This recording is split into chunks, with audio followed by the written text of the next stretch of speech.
Ya, Assalamualaikum warahmatullahi wabarakatuh. Perkenalkan saya Yuda Putra Permana. Saya Iman Teguh Perdana. Kami akan menjelaskan mengenai tugas akhir kami, yaitu yang pertama adalah ATS Control and Monitoring Application berbasis IoT menggunakan Raspberry Pi Dan baterai charger switch auto balancer sistem ATS hybrid dengan smart relay. Pada panel ini kami menggunakan sebuah power supply, 2 buah MCB, 1 buah smart relay, 5 set relay, 2 buah kontaktor, 1 set relay, 2 relay AC, 2 buah converter, serta sensor-sensor yang digunakan untuk mengukur nilai-nilai energi listrik serta inverter. Langsung saja ke aplikasinya. Di sini kami menggunakan aplikasi ini untuk mengendalikan ATS-nya. Sini ada form user login. Sini saya login menggunakan user@user.com, kemudian login passwordnya adalah 123456. Saya klik login, kemudian di sini ada user sign in. Artinya saya sudah dapat login. Nah, di sini di homepage, kita menuju homepage. Di sini terdapat panel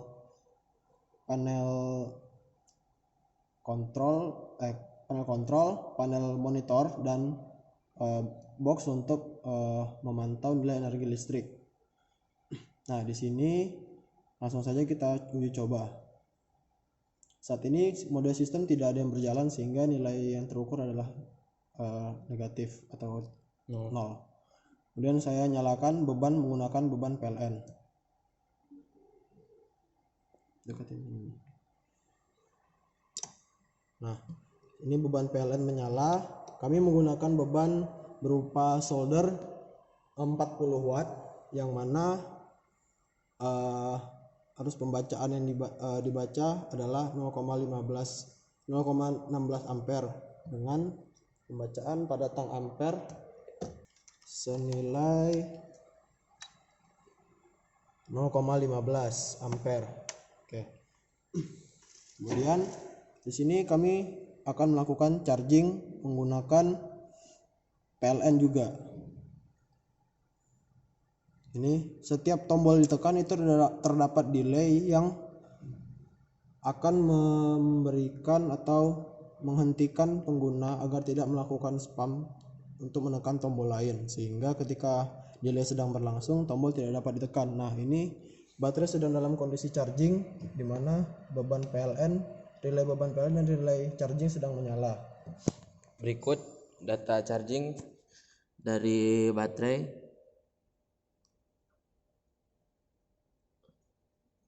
dengan arus 1,39 dan tegangan charging berada pada nilai 13,7. Oke, kemudian kita charging menggunakan PV atau dari PLTS. Delay 5 detik. Nah, sudah. Kemudian sini charging PLTS menyala, yang artinya sekarang charging baterai menggunakan sumber dari PV atau PLTS. Oke, berikut data untuk charging menggunakan PV-nya, yaitu untuk tegangannya berada pada nilai 0,86 dan tegangan berada pada nilai 13,3. Ini bisa disebabkan karena intensitas cahaya matahari yang kurang. Pada rekaman ini cuaca di luar sedang hujan dan kondisi awan cerah. Kemudian kita kembalikan ke mode charging PLN, dan di sini saya klik PLN. Nah, untuk suplai beban tidak bisa ya, karena diberi delay. Kemudian saya klik klik suplai beban ke PLTS.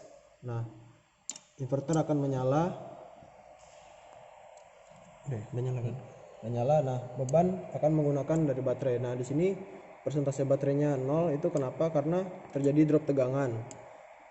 Karena di awal tadi adalah 50%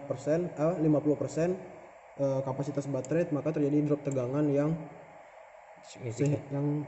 cukup lumayan, sehingga dibutuhkan charging sebelum penggunaan baterai. Kemudian kita kembali lagi menggunakan PLN.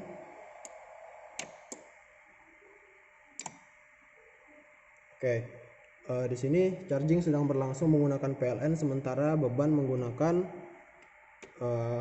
PLN juga. Langsung saja kita masuk ke mode otomatis. Nggak fokus banget. Kita masuk ke mode otomatis.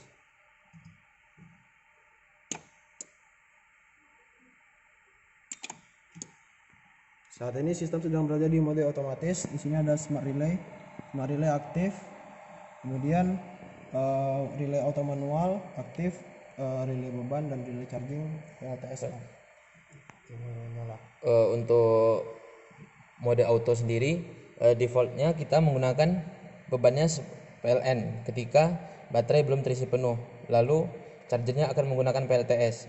Pada mode auto, charger tidak bisa menggunakan PLN, hanya bisa menggunakan PLTS.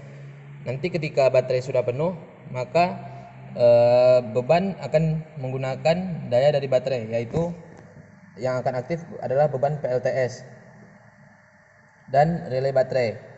Lalu untuk ketika sudah mencapai thresholdnya itu 12,3 untuk batas bawahnya, maka nanti baterai akan di-charge kembali menggunakan PLTS, lalu beban akan kembali menggunakan PLN. Oke. Kemudian kita balik ke mode manual. Nah, di sini kami memberikan sebuah sistem keamanan demi keamanan, yang mana ketika mode operasi berubah, kami memutuskan untuk menghentikan semua pekerjaan sementara. Jadi relay yang menyala akan mati dan sistem akan mati sementara hingga dipilih kembali supply yang akan digunakan. Di sini saya menggunakan PLTS. Nah, ya saya kembali menggunakan PLN. Di sini kita sedang menggunakan beban menggunakan sumber dari PLN. Nah, saya menggunakan charging menggunakan PLN pula. Sini sudah switching. Oke. Di sini kita terdapat grafik konsumsi daya, yang mana ini bisa di adjust, di scaling menggunakan jari. Nah, ini bisa di scale hingga 7 hari terakhir. Nah, bila kita menekan grafik konsumsi daya ini, terdapat detail dari series yang ada pada grafik konsumsi daya. Di sini ada 3 series, 3 titik, yang mana 1, 2, dan 3. Nah, ini ada detailnya pada Januari tanggal 20, tanggal 19, tanggal 18.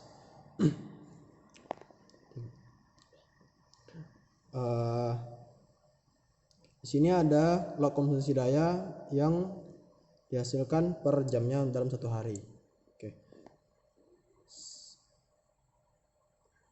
Oke, sekian dari kami. Terima kasih telah menyaksikan.